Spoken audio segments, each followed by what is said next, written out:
Hello everyone, आज हम पढ़ने वाले हैं क्लास 10 का ज्योग्राफी का चैप्टर 4 जो कि एग्रीकल्चर। इस चैप्टर को वन शॉट वीडियोस में कवर करने वाले हैं। सो चैप्टर को शुरू करते हैं।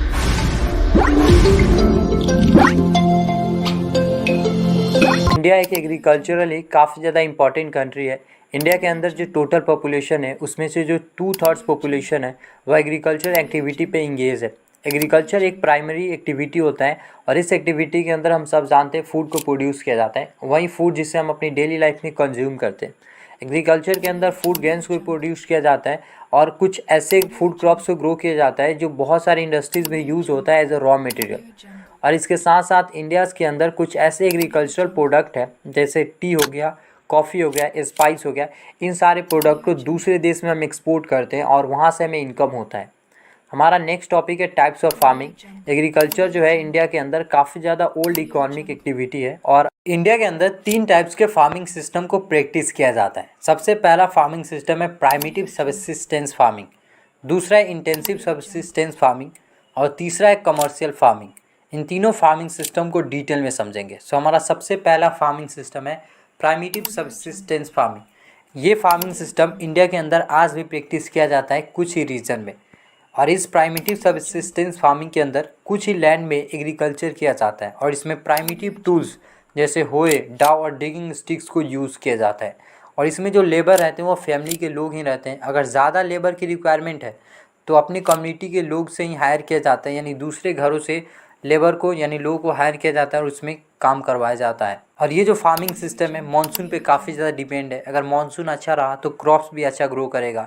सॉइल के नेचुरल फर्टिलिटी पे काफ़ी ज़्यादा डिपेंड है और भी जो अदर इन्वायरमेंटल कंडीशन है वह भी सूटेबल होना चाहिए, तभी क्रॉप्स ग्रो करेगा। और इसे हम स्लेश और बॉर्न एग्रीकल्चर के नाम से जानते हैं। और हम सब जानते हैं कि स्लेश और बॉर्न एग्रीकल्चर में फार्मर कुछ लैंड को क्लियर करते हैं, फिर वहाँ पे वो क्रॉप्स को ग्रो करते हैं और जब क्रॉप्स ग्रो हो जाता है तो उससे अपने फैमिली को फीड करते हैं। अब जब क्रॉप्स को ग्रो कर दिया जाता है तो क्या होता है, जो सॉइल का फर्टिलिटी होता है वो डिक्रीज हो जाता है। जब सॉइल का फर्टिलिटी डिक्रीज हो जाता है तो जो फार्मर्स होते हैं उस लैंड को छोड़कर दूसरे लैंड को क्लियर करके फिर वहाँ पे वो कल्टीवेशन करते हैं, यानी वहाँ पे वो फिर से एग्रीकल्चर करते हैं। जब इस तरीके का शिफ्टिंग होता है तो इससे जो सॉइल का फर्टिलिटी होता है वो नेचुरली रिप्लेनिश हो जाता है, यानी नेचुरली फिर से वापस आ जाता है। लेकिन इस तरीके का फार्मिंग सिस्टम में जो लैंड प्रोडक्टिविटी होता है काफ़ी ज़्यादा कम होता है, यानी जितना लैंड से जितना प्रोडक्शन होना चाहिए उतना नहीं हो पाता है, क्योंकि फार्मर इसमें कोई भी फर्टिलाइजर्स का यूज़ नहीं करते हैं और ना ही कोई मॉडर्न इनपुट्स का यूज़ करते हैं। इसलिए इसमें जो लैंड प्रोडक्टिविटी होता है काफ़ी ज़्यादा हमें कम देखने को मिलता है। और इस फार्मिंग सिस्टम को इंडिया के डिफरेंट पार्ट्स में प्रैक्टिस किया जाता है और इसका डिफरेंट नेम भी है। अगर बात किया जाए नॉर्थ ईस्टर्न स्टेट की, जैसे असम, मेघालय, मिज़ोरम और नागालैंड, तो वहाँ पे इसको झूमिंग बोला जाता है। मणिपुर में इसको पमलाऊ बोला जाता है। जो बास्तर डिस्ट्रिक्ट है छत्तीसगढ़ के अंदर और जो अंडमान और निकोबार आइलैंड है वहाँ पे इसको डीपा बोला जाता है। और ये जो स्लेश और बॉर्न एग्रीकल्चर है वह डिफरेंट कंट्री में भी प्रैक्टिस किया जाता है और वहाँ पे भी इसका डिफरेंट नेम है। मेक्सिको की बात किया जाए और सेंट्रल अमेरिका का तो वहाँ पे इसको मिल्पा बोला जाता है। वेनेजुएला में इसको कोनुका बोला जाता है। ब्राज़ील में रोका बोला जाता है। सेंट्रल अफ्रीका में माशूल बोला जाता है और इंडोनेशिया में लादांग बोला जाता है और वियतनाम में रे बोला जाता है। नेक्स्ट हमारा फार्मिंग सिस्टम है इंटेंसिव सबसिस्टेंस फार्मिंग। इस तरीके का फार्मिंग वहाँ पे प्रैक्टिस किया जाता है जहाँ पे ज़्यादा पॉपुलेशन है और इस एरियाज़ में लैंड पे काफ़ी ज़्यादा प्रेशर होता है, क्योंकि इसमें काफ़ी ज़्यादा लेबर को यूज़ किया जाता है और इसमें बायोकेमिकल इनपुट्स का हाई डोज यूज़ किया जाता है, यानी कि इसमें काफ़ी ज़्यादा फर्टिलाइजर्स का यूज़ किया जाता है और इसमें इरिगेशन भी काफ़ी ज़्यादा एक्सेसिव किया जाता है। ये सारी चीज़ इसलिए किया जाता है ताकि ज़्यादा प्रोडक्शन हो सके। ज़्यादा प्रोडक्शन इसलिए हो सके क्योंकि हम सब जानते हैं कि जो लैंड का साइज़ है वह इंक्रीज़ नहीं होता है, लेकिन जो पॉपुलेशन है वो पॉपुलेशन इंक्रीज़ हो रहा है, जनरेशन इंक्रीज़ हो रहा है। अब जो पॉपुलेशन बढ़ रहा है, सारे पॉपुलेशन को फूड चाहिए, फूड की रिक्वायरमेंट है। अब जो फार्मर्स है इसी मिनिमम लैंड से वो चाहते हैं कि ज़्यादा प्रोडक्शन हो ताकि फूड की रिक्वायरमेंट पूरा हो सके, इसलिए इसमें काफ़ी ज़्यादा फर्टिलाइजर्स को यूज़ किया जाता है और इरिगेशन भी काफ़ी ज़्यादा एक्सेसिव यूज़ किया जाता है ताकि ज़्यादा प्रोडक्शन हो सके और ये जो फूड की रिक्वायरमेंट है उसे हम पूरा कर सकें। नेक्स्ट हमारा टॉपिक है कमर्शियल फार्मिंग। कमर्शियल फार्मिंग का जो मेन कैरेक्टरिस्टिक यही है कि इसमें काफ़ी ज़्यादा मॉडर्न इनपुट्स को यूज़ किया जाता है, जैसे कि HIV सीड्स, और इस सीड्स को हम हाई यील्डिंग वैरायटी सीड्स के भी नाम से जानते हैं। केमिकल्स, फर्टिलाइजर्स, इंसेक्टिसाइड्स और पेस्टिसाइड्स को काफ़ी ज़्यादा यूज़ किया जाता है, काफ़ी हायर डोज दिया जाता है ताकि ज़्यादा प्रोडक्शन हो सके। क्योंकि कमर्शियल फार्मिंग इसलिए किया जाता है ताकि ज़्यादा प्रोडक्शन हो, ज़्यादा प्रोडक्शन होगा तो मार्केट में ज़्यादा सेल कर पाएंगे तो ज़्यादा इनकम होगा। लेकिन जो डिग्री ऑफ कमर्शियलाइजेशन होता है एग्रीकल्चर के अंदर वो हमें डिफरेंट रीजन में डिफरेंट देखने को मिलता है। अगर बात किया जाए पंजाब और हरियाणा की, तो पंजाब और हरियाणा में राइस एक कमर्शियल क्रॉप है, यानी राइस इतना ग्रो होता है कि उसे हम दूसरे मार्केट में या फिर दूसरे शहर के अंदर उसको सेल किया जाता है। लेकिन वही उड़ीसा में देखा जाए तो उड़ीसा के अंदर राइस उतना ही ग्रो हो पाता है जितना रिक्वायरमेंट है, यानी उड़ीसा के अंदर ये राइस सब्सिस्टेंस क्रॉप है और पंजाब हरियाणा के अंदर ये कमर्शियल क्रॉप है। यानी कि जो डिग्री ऑफ कमर्शियलाइजेशन है वो वेरीज करता है रीजन टू रीजन। नेक्स्ट हमारा टॉपिक है प्लांटेशन। प्लांटेशन भी एक कमर्शियल फार्मिंग का टाइप है। इस तरीके का फार्मिंग में एक सिंगल क्रॉप को ग्रो किया जाता है लार्ज एरिया में। प्लांटेशन जो होता है वह एग्रीकल्चर और इंडस्ट्री का इंटरफेस होता है। प्लांटेशन के अंदर काफ़ी ज़्यादा लैंड को यूज़ किया जाता है, इसमें काफ़ी ज़्यादा इन्वेस्टमेंट भी लगता है और इसमें काफ़ी ज़्यादा लेबर्स की रिक्वायरमेंट है, इसलिए इसमें माइग्रेंट लेबर्स भी आते हैं। और इसमें जितना भी प्रोडक्शन होता है सारे प्रोडक्शन यूज़ किया जाता है इंडस्ट्रीज़ के द्वारा as a raw material. India की बात किया जाए तो इंडिया के अंदर जो टी है, कॉफ़ी, रबर, शुगर केन, बनाना, ये सारे कुछ इंपॉर्टेंट प्लांटेशन क्रॉप्स हैं। असम और नॉर्थ बंगाल के अंदर हमें टी का प्लांटेशन देखने को मिलता है, कर्नाटका के अंदर कॉफ़ी का प्लांटेशन देखने को मिलता है। और ये जितने भी प्लांटेशन में जितने भी प्रोडक्शन होता है सारे प्रोडक्शन को किया जाता है मार्केट के लिए, यानी सेल करने के लिए। इसलिए हमें एक वेल डेवलप्ड नेटवर्क चाहिए ट्रांसपोर्ट और कम्युनिकेशन का, ताकि प्लांटेशन को कनेक्ट किया जा सके इंडस्ट्रीज़ और मार्केट्स के ज़रिए, क्योंकि यही जो फैक्टर है वह प्लांटेशन के डेवलपमेंट पे काफ़ी ज़्यादा इंपॉर्टेंट है। नेक्स्ट हमारा टॉपिक है क्रॉपिंग पैटर्न। इंडिया के अंदर हमें 3 क्रॉपिंग सीज़न देखने को मिलता है। पहला है रबी सीज़न, दूसरा है खरीफ सीज़न और तीसरा है जैद सीज़न। इन तीनों सीज़न को डिटेल में समझेंगे। सो हमारा सबसे पहला सीज़न है रबी सीज़न। रबी क्रॉप्स को ग्रो किया जाता है विंटर टाइम में, यानी विंटर सीज़न में रबी क्रॉप्स को ग्रो किया जाता है अक्टूबर से लेकर दिसंबर तक, और इसको हार्वेस्ट किया जाता है समर टाइम में, समर सीज़न में अप्रैल से लेकर जून तक। जो कुछ इंपॉर्टेंट रबी क्रॉप्स हैं जो इंडिया के अंदर ग्रो होते हैं वह है वेट, बार्ली, पीस, ग्राम और मस्टर्ड। ये जो रबी क्रॉप्स है इंडिया के लार्ज पार्ट्स में ग्रो करता है। अगर बात किया जाए नॉर्थ से लेकर नॉर्थ वेस्टर्न पार्ट्स में, तो नॉर्थ से लेकर नॉर्थ वेस्टर्न पार्ट में ये ग्रो करता है। पंजाब, हरियाणा, हिमाचल प्रदेश, जम्मू एंड कश्मीर, उत्तराखंड और उत्तर प्रदेश, ये कुछ इंपॉर्टेंट स्टेट है जहाँ पे वेट का काफ़ी ज़्यादा प्रोडक्शन होता है। और भी जो अदर रबी क्रॉप्स हैं उनका भी इन स्टेट में प्रोडक्शन होता है। जो विंटर सीजन में जो प्रेसिपिटेशन होता है यही हेल्प करता है इन रबी क्रॉप्स को ग्रो होने में। जो ग्रीन रेवोल्यूशन सक्सेस हुआ है पंजाब के अंदर, हरियाणा के अंदर, वेस्टर्न उत्तर प्रदेश के अंदर और कुछ राजस्थान के पार्ट्स में, तो ये काफ़ी ज़्यादा एक इम्पॉर्टेंट फैक्टर रहा है रबी क्रॉप्स के ग्रोथ में। नेक्स्ट हमारा सीज़न है खरीफ सीज़न। खरीफ क्रॉप्स को ग्रो किया जाता है जब मानसून स्टार्ट होता है, यानी जब रैनी सीज़न स्टार्ट होता है तो खरीफ क्रॉप्स को ग्रो किया जाता है इंडिया के डिफरेंट पार्ट में, और इसको हार्वेस्ट किया जाता है सितंबर में या फिर अक्टूबर में। जो कुछ इंपॉर्टेंट क्रॉप्स है जो इस सीज़न में ग्रो होते हैं वह है पैडी, मैज, ज्वार, बाजरा, तूर जिसे हम अरहर के नाम से भी जानते हैं, मूंग, उड़द, कॉटन, जूट, ग्राउंडनट और सोयाबीन। जो कुछ इंपॉर्टेंट रीजन है इंडिया के अंदर जहाँ पे राइस ग्रो होता है वह है असम, वेस्ट बंगाल, उड़ीसा के अंदर जो कोस्टल रीजन है, आंध्र प्रदेश, तेलंगाना, तमिलनाडु, केरला, महाराष्ट्र और महाराष्ट्र के अंदर जो कोंकण कोस्ट है वहाँ पे, और इसके साथ साथ उत्तर प्रदेश, बिहार, यहाँ पे भी राइस को ग्रो किया जाता है। लेकिन पिछले कुछ सालों में हमने देखने को मिला है कि जो पैडी है वह काफ़ी ज़्यादा एक इम्पॉर्टेंट क्रॉप बन चुका है पंजाब और हरियाणा के अंदर। और कुछ ऐसे स्टेट हैं जैसे असम, वेस्ट बंगाल, उड़ीसा, यहाँ पे एक साल में 3 तरीके का पैडी क्रॉप्स को ग्रो किया जाता है। पहला है औस, दूसरा है अमन और तीसरा है बोरो। रबी सीज़न और खरीफ सीज़न के बीच में एक शॉर्ट सीज़न होता है समर मंथ के टाइम पे, और इसको हम बोलते हैं जैद सीज़न। सो कुछ इंपॉर्टेंट क्रॉप्स जो ग्रो होते हैं जैद सीज़न के अंदर वह है वाटरमेलन, दूसरा है मस्क मेलन, कुकुम्बर, वेजिटेबल्स और कुछ फोडर क्रॉप्स। शुगर केन एक ऐसा क्रॉप है जिसको ग्रो होने के लिए ऑलमोस्ट 1 साल चाहिए। नेक्स्ट हमारा टॉपिक है मेजर क्रॉप्स। इंडिया के डिफरेंट पार्ट्स में वैरायटी ऑफ फूड और नॉन फूड क्रॉप्स को ग्रो किया जाता है। ये इसलिए वेरिएशन हमें देखने को मिलता है क्योंकि इंडिया के अंदर वेरिएशन हमें सॉइल में भी देखने को मिलता है, क्लाइमेट में भी हमें वेरिएशन देखने को मिलता है। यानी इंडिया के अंदर बहुत सारे स्टेट है और बहुत सारे रीजन है, डिफरेंट रीजन में डिफरेंट सॉइल है और डिफरेंट क्लाइमेट भी है और डिफरेंट कल्टीवेशन प्रैक्टिस भी होता है। यानी बहुत सारे ऐसे रीजन है जहाँ पे लोग पहले से ही उनके पूर्वज राइस की खेती करते आ रहे हैं, तो वहाँ पे आज भी राइस होता है। यानी जो कल्टीवेशन प्रैक्टिस भी काफ़ी ज़्यादा इम्पॉर्टेंट फैक्टर रहा है। सो इंडिया के अंदर जो कुछ मेजर क्रॉप्स है जो ग्रो होते हैं वह है rice, wheat, millets, pulses, tea, coffee, sugar cane, oil seeds, cotton, jute. So हमारा सबसे पहला मेजर क्रॉप है राइस। सो इंडिया के अंदर ज़्यादातर लोगों का जो स्टेपल फूड है वह राइस ही है। पूरे वर्ल्ड में सबसे ज़्यादा राइस का प्रोडक्शन चाइना में होता है, उसके बाद इंडिया में होता है। यानी इंडिया जो है वह सेकेंड लार्जेस्ट प्रोड्यूसर है राइस का। जो राइस है एक खरीफ क्रॉप है जिसको ग्रो होने के लिए टेम्परेचर चाहिए 25 डिग्री सेल्सियस से ऊपर, और इसके साथ साथ इसको हाई ह्यूमिडिटी भी चाहिए, और इसको एनुअल रेनफॉल चाहिए 100 सेंटीमीटर से ऊपर। इरिगेशन के हेल्प से राइस को वहाँ पे भी ग्रो किया जाता है जहाँ पे बारिश कम होता है।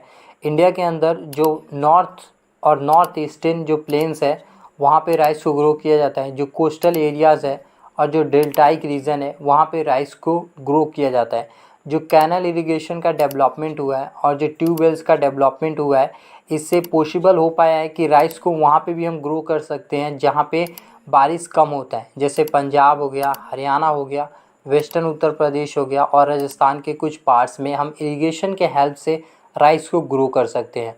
नेक्स्ट हमारा मेजर क्रॉप्स है वेट। वेट जो है वह second most important cereal crop है और ये नॉर्थ और नॉर्थ वेस्टर्न पार्ट जो है इंडिया के अंदर वहाँ पे इसको मेन फूड क्रॉप माना जाता है।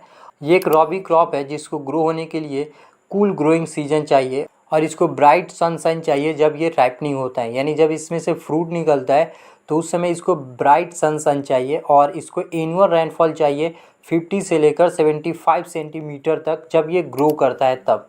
इंडिया के अंदर दो ऐसे इम्पॉर्टेंट जोन है जहाँ पे राइस का काफ़ी ज़्यादा प्रोडक्शन होता है। पहला जो नॉर्थ वेस्ट में जो गंगा सतलुज प्लेन है वहाँ पे, दूसरा जो डेक्कन के अंदर ब्लैक सॉइल रीजन है वहाँ पे। इंडिया के अंदर जो कुछ मेजर वेट प्रोड्यूसिंग स्टेट है वह है पंजाब, हरियाणा, उत्तर प्रदेश, मध्य प्रदेश, बिहार और राजस्थान।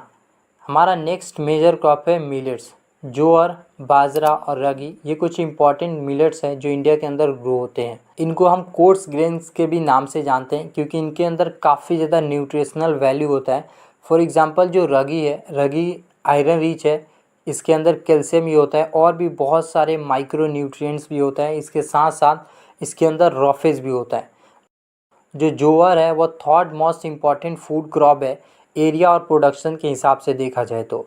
जो मिलेट्स होता है वह रेन फेड क्रॉप होता है, ज़्यादातर ये मॉइस्ट एरियाज़ में ग्रो करता है और इसको हार्डली इरिगेशन चाहिए। जो कुछ मेजर स्टेट है जहाँ पे ज्वार का प्रोडक्शन होता है वह है महाराष्ट्र, कर्नाटका, आंध्र प्रदेश और मध्य प्रदेश। बाजरा अच्छे तरीके से सैंडी सॉइल पे ग्रो होता है और सैलो ब्लैक सॉइल पे ग्रो करता है। जो कुछ मेजर बाजरा प्रोड्यूसिंग स्टेट है इंडिया के अंदर वह है राजस्थान, उत्तर प्रदेश, महाराष्ट्र, गुजरात, हरियाणा। रागी एक ऐसा क्रॉप है जो ड्राई रीजन में काफ़ी बेहतर तरीके से ग्रो करता है और ये red soil, black soil, Sandy soil, loamy soil और सैलो ब्लैक सॉइल पे ये काफ़ी अच्छे से ग्रो करता है। सो कुछ मेजर रागी प्रोड्यूसिंग स्टेट है इंडिया के अंदर वह है कर्नाटका, तमिलनाडु, हिमाचल प्रदेश, उत्तराखंड, सिक्किम, झारखंड और अरुणाचल प्रदेश। नेक्स्ट हमारा मेजर क्रॉप है मैज। ये एक ऐसा क्रॉप है जिसको हम यूज़ करते हैं फूड और फोडर दोनों के फॉर्म में। ये खरीफ सीज़न है जिसको टेम्परेचर चाहिए 21 डिग्री सेल्सियस से लेकर 27 डिग्री सेल्सियस के बीच में और ये सबसे बेहतर ग्रो होता है ओल्ड एलुवियल सॉइल में।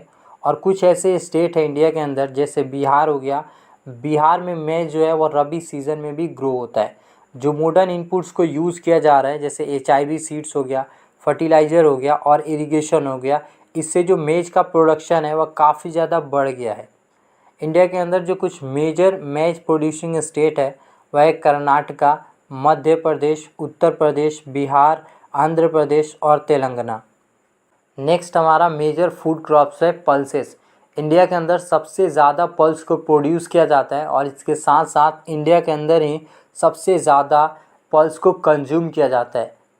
क्योंकि जो पल्स होता है वो वेजिटेरियन डाइट के अंदर सबसे मेजर प्रोटीन का सोर्स होता है। इंडिया के अंदर जो कुछ मेजर पल्स जो ग्रो होते हैं वह है तूर, उड़द, मूंग, मसूर, पीस और ग्राम। जो पल्स होता है, पल्स को बिल्कुल कम मॉइस्चर चाहिए और ये ड्राई रीजन में भी सरवाइव कर सकता है। जो पल्स होता है वह लेग्यूमिनस क्रॉप होता है और जितने भी क्रॉप्स होते हैं सारे क्रॉप्स सॉइल के फर्टिलिटी को रीस्टोर करते हैं एयर से नाइट्रोजन को फिक्स करके, लेकिन अरहर जो है वह नहीं करता है। इसलिए पल्स को ग्रो किया जाता है दूसरे क्रॉप्स के रोटेशन के साथ। इंडिया के अंदर जो कुछ मेजर पल्स प्रोड्यूसिंग स्टेट है वह है मध्य प्रदेश, राजस्थान, महाराष्ट्र, उत्तर प्रदेश और कर्नाटका। नेक्स्ट हमारा टॉपिक है food crops other than grain और इसमें हमारा सबसे पहला टॉपिक है शुगर कैन। शुगर कैन एक ट्रॉपिकल और सब ट्रॉपिकल क्रॉप है।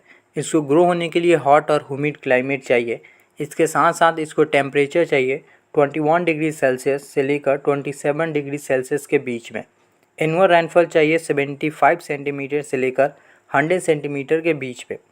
इसमें इरिगेशन की भी रिक्वायरमेंट होता है। इरिगेशन वहाँ पे किया जाता है जहाँ पे बारिश कम होता है और इसको हम वैरायटी ऑफ सॉइल्स पे यानी डिफरेंट सॉइल्स पे शुगर कैन को हम ग्रो करते हैं और इसको सोइंग से लेकर हार्वेस्टिंग तक मैनुअल लेबर की रिक्वायरमेंट होता है। यानी शुगर कैन की खेती में काफ़ी ज़्यादा लेबर की रिक्वायरमेंट होता है। इंडिया जो है वह सेकेंड लार्जेस्ट प्रोड्यूसर है शुगर कैन का ब्राज़ील के बाद। जो शुगर कैन होता है वो मेन सोर्स होता है शुगर का, गुड़ का, जिसे हम जगरी के नाम से जानते हैं, खंड सारी का और मोलासेस का। मेन सोर्स कहने का मतलब ये है कि sugar can say he sugar का, खंड सारी का, मोलासेस का प्रोडक्शन होता है। इंडिया के अंदर जो major sugarcane producing state है वह उत्तर प्रदेश, महाराष्ट्र, कर्नाटका, तमिलनाडु, आंध्र प्रदेश, तेलंगाना, बिहार, पंजाब और हरियाणा। नेक्स्ट हमारा टॉपिक है ऑयल सीड्स। 2015 की बात किया जाए तो इंडिया सेकेंड लार्जेस्ट प्रोड्यूसर था ग्राउंडनट का चाइना के बाद। अगर रैप सीड के प्रोडक्शन की बात किया जाए तो रैप सीड का प्रोडक्शन जो था, इंडिया जो था थर्ड लार्जेस्ट प्रोड्यूसर था पूरे वर्ल्ड में, कनाडा और चाइना के बाद। ये जो रिपोर्ट है वह 2015 का रिपोर्ट है। इंडिया के अंदर डिफरेंट ऑयल सीड्स को प्रोड्यूस किया जाता है। इंडिया के अंदर जो टोटल क्रॉप एरिया है उसमें से 12% जो क्रॉप एरिया है वो ऑयल सीड का है। इंडिया के अंदर जो मेन ऑयल सीड्स का प्रोडक्शन होता है वह है ग्राउंडनट, मस्टर्ड, कोकोनट, सीसनम जिसे हम टील के नाम से भी जानते हैं, soybean, castor seeds, cotton seeds, linseed और सनफ्लावर। और ये जितने भी ऑयल सीड्स हैं सारे ऑयल सीड्स एडिबल होते हैं और कुछ ऐसे ऑयल सीड्स हैं जिनको हम कुकिंग मीडियम्स में यूज़ करते हैं और कुछ ऐसे भी ऑयल सीड्स हैं जिनको यूज़ करते हैं as a raw material industries के अंदर, सॉप्स बनाने में, कॉस्मेटिक्स में और भी बहुत सारे ऑइंटमेंट्स में। जो ग्राउंड नट है एक खरीफ क्रॉप है और इंडिया के अंदर जो टोटल ऑयल सीड्स का प्रोडक्शन होता है उसमें से हाफ ग्राउंड नट का प्रोडक्शन होता है। गुजरात जो था वह लार्जेस्ट प्रोड्यूसर था ग्राउंड नट का, उसके बाद राजस्थान में ग्राउंड नट का प्रोडक्शन हुआ था, उसके बाद तमिलनाडु में। लीन सीड और जो मस्टर्ड है एक रबी क्रॉप्स है। सीसनम एक खरीफ क्रॉप है नॉर्थ इंडिया में और ये एक रबी क्रॉप है साउथ इंडिया में। केस्टर सीड को ग्रो किया जाता है रबी क्रॉप और खरीफ क्रॉप दोनों क्रॉप में। नेक्स्ट हमारा टॉपिक है टी। टी कल्टीवेशन जो है एक प्लांटेशन एग्रीकल्चर का एग्जाम्पल है और ये जो टी कल्टीवेशन है इंडिया के अंदर ब्रिटिशर्स ने लाए थे। टी प्लांट सबसे बेहतर ग्रो करता है ट्रॉपिकल और सब ट्रॉपिकल क्लाइमेट में और इसको डीप और फर्टाइल विंड ड्रेन सॉइल चाहिए। सॉइल के अंदर ह्यूमस होना चाहिए और ऑर्गेनिक मैटर भी होना चाहिए। जो टी का बसेस है उसको वार्म और मॉइस्ट फ्रॉस्ट फ्री क्लाइमेट चाहिए जब वो ग्रो करता है और इसके साथ साथ इसको फ्रीक्वेंट सोवर्स चाहिए। यानी जो इरिगेशन होता है, जो बारिश के फॉर्म में जो इरिगेशन होता है, सोवर्स के फॉर्म में इसको इरिगेशन चाहिए पूरे साल जब ये ग्रो करता है तब, ताकि टेंडर लीव्स का ग्रोथ हो सके। जो टी इंडस्ट्री है वो एक लेबर इंटेंसिव इंडस्ट्री है। इसके अंदर काफ़ी ज़्यादा लेबर की रिक्वायरमेंट है। इसके अंदर, इस इंडस्ट्रीज़ के अंदर चीप और स्किल लेबर की रिक्वायरमेंट होता है। जो टी होता है, टी को प्रोसेस किया जाता है टी गार्डन के अंदर ही, ताकि इसका फ्रेशनेस को रीस्टोर किया जा सके। इंडिया के अंदर जो मेजर टी प्रोड्यूसिंग स्टेट है वह है Assam, hills of Darjeeling, Jalpaiguri district, west Bengal, Tamil Nadu और केरला। और इसके अलावा हिमाचल प्रदेश, उत्तराखंड, मेघालय, आंध्र प्रदेश और त्रिपुरा, ये कुछ मेजर टी प्रोड्यूसिंग स्टेट है इंडिया के अंदर। 2015 की डेटा के हिसाब से इंडिया जो था वह सेकेंड लार्जेस्ट प्रोड्यूसर था टी का चाइना के बाद। नेक्स्ट हमारा टॉपिक है कॉफ़ी। इंडियन कॉफ़ी जो है पूरे वर्ल्ड में अपने क्वालिटी के लिए फेमस है। इंडियन कॉफ़ी जो होता है काफ़ी बेहतर है और इसे अपने बेहतर क्वालिटी के लिए पूरे वर्ल्ड में फेमस है। इंडिया के अंदर एक कॉफ़ी का वैरायटी लाया गया था जिस वैरायटी का नाम है द अराबिका वैरायटी, और इस वैरायटी को यमन कंट्री से लाया गया था और हम अपने देश में इसे प्रोड्यूस करते हैं। पहले जब हम इस वैरायटी को लाए थे तो ये पूरे वर्ल्ड में काफ़ी ज़्यादा डिमांड था, आज भी पूरे वर्ल्ड में इसका काफ़ी ज़्यादा डिमांड है। और शुरुआत में जब हम इस वैरायटी को लाए थे तो इसका हमने खेती किया था बाबा बुधाम हिल्स पे, लेकिन आज इसका बहुत जगहों पे खेती किया जाता है, नीलगिरी जो कर्नाटका के अंदर है, केरला और तमिलनाडु के अंदर। नेक्स्ट हमारा टॉपिक है हॉर्टिकल्चर क्रॉप्स। जब हम फ्रूट्स को ग्रो करते हैं या फिर फ्लावर्स को या वेजिटेबल्स को, तो इनको जब ग्रो किया जाता है, इनकी खेती किया जाता है, उसी को हॉर्टिकल्चर क्रॉप बोला जाता है। 2015 के डेटा के हिसाब से इंडिया जो था वह सेकेंड लार्जेस्ट प्रोड्यूसर था फ्रूट्स और वेजिटेबल का चाइना के बाद।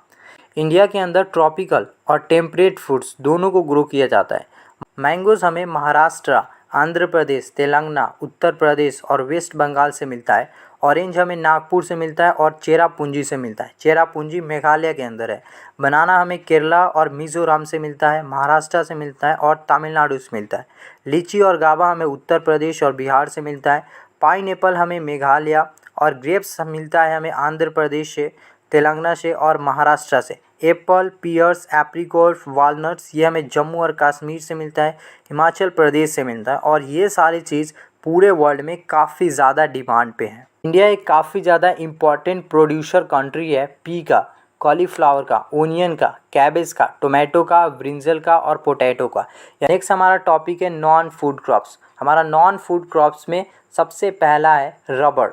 तो रबर एक इक्वा ट्रॉपिकल क्रॉप है, ये एक स्पेशल कंडीशन में ग्रो होता है। इसको ग्रो होने के लिए ट्रॉपिकल और सब ट्रॉपिकल एरिया चाहिए, और इसको ग्रो होने के लिए मॉइस्ट और ह्यूमिड क्लाइमेट चाहिए। इसको रेनफॉल चाहिए 200 सेंटीमीटर से ज़्यादा, टेम्परेचर चाहिए 25 डिग्री सेल्सियस से ऊपर। रबर एक काफ़ी ज़्यादा इम्पॉर्टेंट इंडस्ट्रियल रॉ मटेरियल है और इसको ग्रो किया जाता है ज़्यादातर केरला के अंदर, तमिलनाडु के अंदर, कर्नाटका के अंदर, अंडमान और निकोबार आइलैंड के अंदर, और जो गारो हिल्स है मेघालय का, वहाँ पे रबर को ग्रो किया जाता है। नेक्स्ट हमारा टॉपिक है fibre crops. Cotton, jute, hemp और नेचुरल सिल्क, ये 4 मेजर फाइबर क्रॉप है जो इंडिया के अंदर ग्रो होते हैं। जो फर्स्ट 3 फाइबर क्रॉप है कॉटन, जूट और हेम्प, इनका तो प्लांटेशन होता है, यानी इनका क्रॉप्स ग्रो होता है मिट्टी के अंदर। लेकिन जो फोर्थ वन है सिल्क, ये हमें एक एनिमल से मिलता है, सिल्क वर्म से, और सिल्क वर्म्स के कोकून से मिलता है। अब ये जो सिल्क वर्म्स है ये लिप्स को खाते हैं और ये ज़्यादातर मलबरी लिप्स को खाते हैं। जब हम सिल्क फाइबर के प्रोडक्शन के लिए जब हम सिल्क वर्म्स को रियर करते हैं तो उस प्रोसेस को हम सेरीकल्चर बोलते हैं। सो हमारा सबसे पहला फाइबर क्रॉप्स है कॉटन। कॉटन प्लांट का ओरिजिनल होम इंडिया को ही माना जाता है। कॉटन एक मेन रॉ मटेरियल होता है कॉटन टेक्सटाइल इंडस्ट्री का।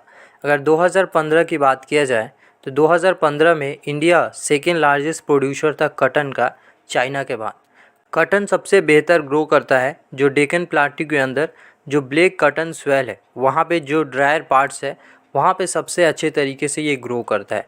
कॉटन को ग्रो करने के लिए हाई टेम्परेचर चाहिए, लाइट रेनफॉल चाहिए और इरिगेशन की भी रिक्वायरमेंट होता है। 210 फ्रॉस्ट फ्री डेज चाहिए, और जब ये ग्रो करता है उस समय इसको ब्राइट सनशाइन चाहिए। कॉटन एक खरीफ क्रॉप है जिसको मैच्योर होने के लिए 6 to 8 मंथ चाहिए। इंडिया के अंदर जो मेजर कॉटन प्रोड्यूसिंग स्टेट है वह है महाराष्ट्र, गुजरात, मध्य प्रदेश, कर्नाटका, आंध्र प्रदेश, तेलंगाना, तमिलनाडु, पंजाब, हरियाणा और उत्तर प्रदेश।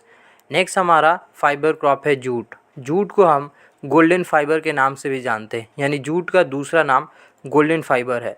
जूट सबसे बेहतर ग्रो करता है फ्लैट प्लेन्स पे, क्योंकि फ्लैट प्लेन्स पे वेल ड्रेन फर्टाइल सॉइल होता है जो हर साल रिन्यूड होता है।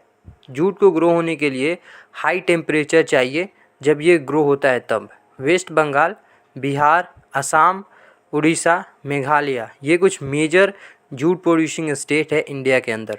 और जूट को ज़्यादातर यूज़ किया जाता है गनी बैग्स बनाने में, मैट्स बनाने में, रॉप्स बनाने में, यान बनाने में, कारपेट्स बनाने में और भी बहुत सारे आर्टिफैक्ट्स बनाने में। लेकिन जो जूट से ये सारी चीज़ों को बनाया जाता है उनकी काफ़ी ज़्यादा हाई कॉस्ट होता है, उनकी प्राइस काफ़ी ज़्यादा होता है अगर कंपेयर किया जाए इनको सिंथेटिक फाइबर से। इसलिए मार्केट में ये जो जूट है वह सिंथेटिक फाइबर से कम्पीट नहीं कर पाता है, इसलिए मटेरियल को पैकेज करने के लिए ज़्यादातर नायलॉन को ही यूज़ किया जाता है। जूट को इसलिए नहीं यूज़ किया जाता है क्योंकि जूट का ज़्यादा दाम होता है, हाई कॉस्ट होता है, लोग उसे अफोर्ड नहीं कर पाते हैं। नेक्स्ट हमारा टॉपिक है टेक्नोलॉजिकल और इंस्टीट्यूशनल रिफॉर्म। इंडिया के अंदर हम एग्रीकल्चर एक्टिविटीज़ बहुत पहले से करते आ रहे हैं, और उस समय अगर 1000-100 साल पहले की बात किया जाए या फिर कुछ ही साल पहले की बात किया जाए, तो उस समय जब हम एग्रीकल्चर करते थे तो खेतों को जुताई करने के लिए बेसिक टूल्स को यूज़ करते थे, लकड़ियों को यूज़ करते थे खेतों को जुताई करने के लिए, और भी बहुत सारे बेसिक टूल जैसे सिकल्स और भी बहुत सारे बेसिक टूल से हम अपना एग्रीकल्चर करते थे। और कोई भी उसमें फर्टिलाइज़र्स का यूज़ नहीं करते थे और ना ही केमिकल्स का यूज़ करते थे। लेकिन उस समय जो प्रोडक्शन होता था काफ़ी कम था, इतना प्रोडक्शन होता था कि उसे सिर्फ अपने फैमिली को ही फीड किया जा सकता था। लेकिन आज जो इंडिया का पॉपुलेशन है काफ़ी तेज़ी से बढ़ रहा है, लेकिन जो लैंड का साइज़ है वो तो इंक्रीज़ नहीं हो रहा है। सो हमें इसी मिनिमम लैंड से इतना प्रोडक्शन करना है ताकि जो पॉपुलेशन बढ़ रहा है सबको फूड प्रोवाइड किया जा सके। तो अगर हम इसी तरीके से बेसिक टूल्स को यूज़ करेंगे, ये प्राइमिटिव टूल्स को यूज़ करेंगे, तो उतना तो प्रोडक्शन नहीं हो पाएगा। सो वक्त था कि अब इंडियन एग्रीकल्चर को मॉडर्नाइज़ किया जाए ताकि ज़्यादा प्रोडक्शन हो सके, तो इंडिया के अंदर जो फूड रिक्वायरमेंट है उसको पूरा किया जा सके। सो हमारे देश के अंदर एग्रीकल्चर को मॉडर्नाइज़ करने के लिए इंडियन गवर्नमेंट ने बहुत सारे टेक्निकल और इंस्टीट्यूशनल रिफॉर्म्स लाए। सो इंडियन गवर्नमेंट ने एग्रीकल्चर को मॉडर्नाइज़ करने के लिए 1960 और 1970 में एक रिफॉर्म लाए। ये जो रिफॉर्म था वह ग्रीन रेवोल्यूशन था। अब ये जो ग्रीन रेवोल्यूशन था वह टेक्नोलॉजी और वाइट रेवोल्यूशन के बेस पे था। वाइट रेवोल्यूशन को हम ऑपरेशन फ्लूड के भी नाम से जानते हैं। ये जो ग्रीन रेवोल्यूशन था वह कुछ ही सिलेक्टेड एरियाज़ में था।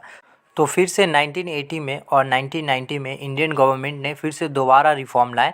ये जो रिफॉर्म था इसमें लैंड डेवलपमेंट के साथ इंस्टीट्यूशनल और टेक्निकल रिफॉर्म्स को भी इंक्लूड किया गया था। अगर कोई भी नेचुरल कैलामिटी से अगर फार्मर्स को नुकसान होता है, जैसे अगर बारिश नहीं होता है तो ड्रॉट हो जाता है, अगर ज़्यादा बारिश हो गया तो फ्लड आ जाता है, साइक्लोन आ जाता है, या फिर अगर क्रॉप्स में आग लग जाता है, या फिर कोई भी क्रॉप्स का डिजीज़ हो जाता है, तो इससे जो क्रॉप्स होता है वह ग्रो नहीं हो पाता है। अगर क्रॉप्स ग्रो नहीं होता है तो फार्मर को काफ़ी ज़्यादा नुकसान होता है। तो फार्मर्स के नुकसान को भरपाई करने के लिए गवर्नमेंट इनको पैसा देता ताकि ये जो इनका नुकसान है उनकी नुकसान भरपाई हो सके। और इसके साथ साथ गाँव के अंदर बैंक्स बनाया गया, कोऑपरेटिव सोसाइटीज़ बनाया गया और बैंक्स बनाया गया ताकि फार्मर्स को बिल्कुल कम इंटरेस्ट में लोन दिया जा सके। ये कुछ स्टेप्स थे जो इंडियन एग्रीकल्चर के डेवलपमेंट में लिए गए थे। किसान credit card KCC, personal accident insurance scheme, ये कुछ अदर स्कीम है जो इंडियन गवर्नमेंट ने लाए थे ताकि फार्मर्स का बेनिफिट हो सके। इसके अलावा जो वेदर बुलेटिन्स है, यानी कि आज का मौसम कैसा है, बारिश कब होगा, और जो एग्रीकल्चर प्रोग्राम जितने भी एग्रीकल्चर प्रोग्राम्स आने वाले थे, सीड्स, जो भी एग्रीकल्चर से रिलेटेड जो भी इन्फॉर्मेशन था, सारी इन्फॉर्मेशन को रेडियो और टेलीविज़न पे दिखाना शुरू कर दिया गवर्नमेंट ने फार्मर्स को मिडिल मैन से बचाना भी शुरू कर दिया। आप देखे होंगे कि आपके सिटी में या फिर आप जिस गांव में रहते हैं तो उस एरिया में एक ऐसा इंसान होता है जो फार्मर्स का प्रोडक्शन ख़रीदता है और शहर में ले जाकर दूसरे लोगों से काफ़ी ज़्यादा दाम में बेचता है। तो जो गवर्नमेंट है इन मिडिल मैन को अवॉइड किया है, इन मिडिल मैन को एबॉलिश किया है, और गवर्नमेंट खुद फार्मर से काफ़ी उनसे अच्छे दाम में इनकी क्रॉप्स को ख़रीदता है ताकि इनका बेनिफिट हो सके। नेक्स्ट हमारा टॉपिक है भूदान ग्राम दान। महात्मा गांधी अपना स्पिरिचुअल हीयर विनोबा भावे को बनाते हैं। विनोबा भावे सत्याग्रह मूवमेंट के अंदर एक काफ़ी ज़्यादा इम्पोर्टेंट सत्याग्रही थे। और जो महात्मा गांधी का जो कॉन्सेप्ट था ग्राम स्वराज्य, ग्राम मतलब होता है विलेज और स्वराज्य मतलब होता है इंडिपेंडेंस, यानी कि विलेज के अंदर भी इंडिपेंडेंस मिलना चाहिए। सो गांधी जी जब इस दुनिया से चले गए तो विनोबा भावे ने इनकी आइडिया को पूरे इंडिया में फैलाना शुरू कर दिया और उन्होंने बहुत सारे पदयात्रा किए। तो जब वह एक आंध्र प्रदेश के पोचामपल्ली एरिया में जब वो अपना लेक्चर दे रहे थे, यानी जब लोगों को वो समझा रहे थे, तो कुछ गरीब लोग आए। ये जो गरीब लोग थे इनके पास कोई भी ज़मीन नहीं था और विनोबा भावे से डिमांड करने लगे कि आप हमें कुछ ज़मीन दे दीजिए ताकि हमारा इकॉनमी अच्छा हो सके। इकॉनमी यानी कि क्रॉप्स हम ग्रो कर सके और अपने फैमिली को खिला सके। तो विनोबा भावे ने उस समय इनसे कोई भी प्रॉमिस नहीं किया, लेकिन उन्होंने इनसे कहा कि हम सरकार से ज़रूर बात करेंगे कि आपको कुछ लैंड दिया जा सके कि ताकि आप वहाँ पे खेती कर सकें और अपनी परिवार को चला सकें। लेकिन उसी समय एक इंसान श्री रामचंद्र खड़े होते हैं और ये एक ज़मींदार होते हैं, इनके पास बहुत सारा ज़मीन होता है। ये अपने 80 एकड़ लैंड को 80 ऐसे विलेजर्स को देते हैं जिनके पास कोई ज़मीन नहीं था। अब वहीं से एक एक्ट शुरू हो जाता है बुधान। अब ये जो था बुधान, इसको पूरे इंडिया के पार्ट्स में फैलाना शुरू कर देते हैं। लेकिन कुछ ऐसे ज़मींदार थे, ऑनर्स थे, जो विलेज के ऑनर्स थे, वो अपनी ज़मीनों को ऐसे लोगों को देने लगे जिनके पास कोई ज़मीन नहीं था, और इसे हम ग्राम दान के नाम से भी जानने लगे। ग्राम मतलब होता है विलेज और दान मतलब होता है डोनेशन, यानी विलेज का डोनेशन। यहाँ पे विलेज का जो लैंड है ऐसे लोगों को दिया जा रहा था जिनके पास कोई भी ज़मीन नहीं था। लेकिन कुछ ऐसे भी लैंड ऑनर्स थे जो डर के मारे, गवर्नमेंट के डर के मारे और इस एक्ट के डर के मारे विलेजर्स को अपना लैंड दे रहे थे। ये जो बुधान ग्राम दान मूवमेंट है जो विनोबा भावे ने शुरू किया था, इसको हम ब्लडलेस रेवोल्यूशन के नाम से भी जानते हैं। नेक्स्ट हमारा टॉपिक है contribution of agriculture to the national economy, employment and output. Agriculture जो है वह इंडियन इकॉनमी का बैकबोन है। बैकबोन इसलिए है क्योंकि एग्रीकल्चर जीडीपी में काफ़ी ज़्यादा कंट्रीब्यूट करता है। लेकिन जो जीडीपी में एग्रीकल्चर कंट्रीब्यूट करता था वो 1951 के बाद से हमें डिक्लाइन देखने को मिला है। यानी 1951 के बाद से जो एग्रीकल्चर जीडीपी में कंट्रीब्यूट करता था वो हमें कम देखने को मिला है। लेकिन 2010 और 11 की डेटा देखा जाए तो इंडिया का जो 52% जो पॉपुलेशन है वह एग्रीकल्चर सेक्टर के अंदर एम्प्लॉयड है। यानी इंडिया का जो हाफ पॉपुलेशन है वह एग्रीकल्चर सेक्टर में जॉब करता है। जैसे अदर सेक्टर में जॉब होता है इंडस्ट्रीज़ के अंदर या फिर कोई भी सेक्टर के अंदर जॉब होता है तो उसी जॉब पर आप निर्भर रहते हैं। यानी कि इंडिया का जो आधा पॉपुलेशन है वह एग्रीकल्चर सेक्टर पे एम्प्लॉयड है, एग्रीकल्चर सेक्टर पे डिपेंडेंट है। लेकिन जो डिक्लाइन हमें देखने को मिला है जीडीपी के अंदर एग्रीकल्चर सेक्टर से, ये काफ़ी ज़्यादा एक सीरियस कंसर्न है। क्योंकि अगर एग्रीकल्चर डिक्लाइन होगा तो अदर जो सेक्टर्स है उस पर काफ़ी ज़्यादा निगेटिव इम्पैक्ट करेगा। क्योंकि एग्रीकल्चर से ही रॉ मटेरियल जाता है इंडस्ट्रीज़ के अंदर तो वह कोई प्रोडक्ट बना पाता है, और जब प्रोडक्ट बनता है तो ट्रांसपोर्ट और कम्युनिकेशन सिस्टम भी चलते रहता है। यानी अगर एग्रीकल्चर डिक्लाइन होता है तो इससे अदर सेक्टर पे भी निगेटिव इम्पैक्ट करेगा। सो एग्रीकल्चर का काफ़ी ज़्यादा इम्पॉर्टेंस है, और इस इम्पॉर्टेंस को देखते हुए इंडियन गवर्नमेंट ने एग्रीकल्चर को मॉडर्नाइज़ करने के लिए बहुत सारे स्टेप्स लिए। सबसे पहले उन्होंने Indian council of agriculture research centre बनाया, जिसे हम ICAR के नाम से जानते हैं। एग्रीकल्चर यूनिवर्सिटीज़ बनाया गया जहाँ पे स्टूडेंट पढ़ाई कर सके और भी नए एग्रीकल्चर डेवलपमेंट हो सके। और जो एनिमल्स के डॉक्टर भी बनाए गए, वेटनरी सर्विसेज दिए गए, यानी जो हम लोग का डॉक्टर होता है उसी तरीके से एनिमल्स का डॉक्टर भी बनाया गया। इसके साथ साथ एनिमल ब्रीडिंग सेंटर बनाया गया जहाँ पे एनिमल्स का प्रोडक्शन हो सके। हॉर्टिकल्चर डेवलपमेंट किया गया। हॉर्टिकल्चर यानी जब फ्रूट्स और वेजिटेबल्स को ग्रो किया जाता है उसी को हॉर्टिकल्चर बोला जाता है। मेट्रोलॉजी यानी स्पेस में रिसर्च और डेवलपमेंट किया गया भी अच्छा हो सके। लेकिन अगर हमारे NCERT के अंदर एक टेबल दिया है 4.1, उस टेबल को देखें तो जो जीडीपी का ग्रोथ है वो तो बढ़ रहा है। एग्रीकल्चर सेक्टर से जो जीडीपी आता था वो तो बढ़ रहा है, लेकिन जो एम्प्लॉयमेंट है वो तो घट रहा है। यानी जो एग्रीकल्चर का जो ग्रोथ है वो ग्रोथ हमें डिक्लाइन देखने को मिल रहा है।